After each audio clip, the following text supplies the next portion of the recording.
This is Jordan Tower with JT News. Make sure you smash that like button, smash that subscribe button. Well, on a new track with Quavo, he comes out and says, without CEOP, there would be no me, and without me, there would be no QC. And that's true, okay, because they both needed each other. Someone had to believe in the Migos and put money behind them for them to really get to the level they got to. And then they need QC needed an act. So like it was a great relationship, and that's why it's so disheartening what's happening between Offset and the Migos and Offset and QC, because Offset's probably looking at it one-sided because somebody's in his ear, we don't know who, and saying like, yo, without them, without you, there would be no them. So you don't have to listen to them. But you got to also look at like even in my past, you got to look at like you and another person coming together and doing a business together. It takes two people sometimes to make that business work.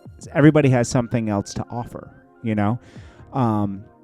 They could focus on being artists, QCP and Coach K. They could focus on doing the business and making things bigger, you know, making sure certain videos get played, certain placements on music. It takes a team, and some people don't realize that, you know?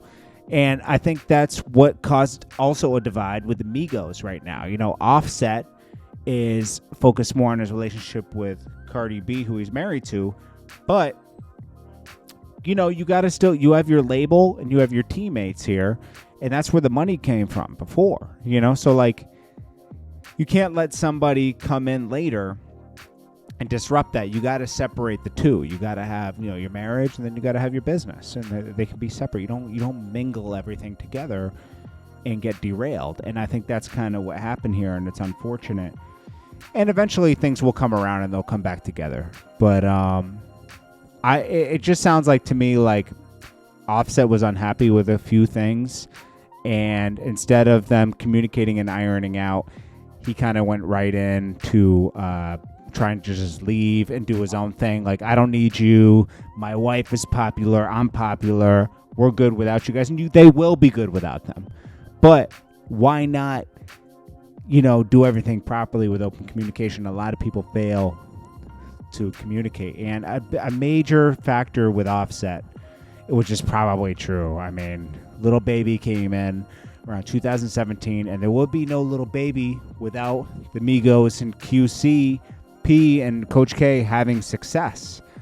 That was required to have a place for a Lil Baby to come over to and be encouraged to rap. But unfortunately, Offset and Lil Baby got into it over something, and Offset allegedly got his chain took by some of Lil Baby's guys, and they roughed him up.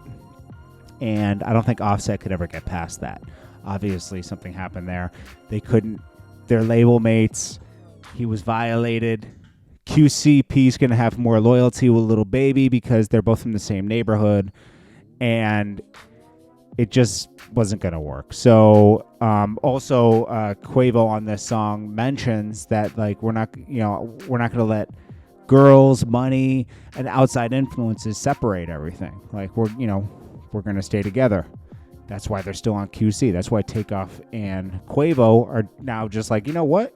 We'll just drop an album without Offset. I mean, they started off that way anyways. Offset was in jail, and they were putting money aside for him. They're all related, too. That's the crazy thing. Quavo and Takeoff have a closer, I think it's his uncle or something like that, and then I think Offset is a cousin or something like that. But anyways, hopefully they can all work it out and make the business work. This is Jordan Tower with JT News. I'll check you guys in the next one. Peace.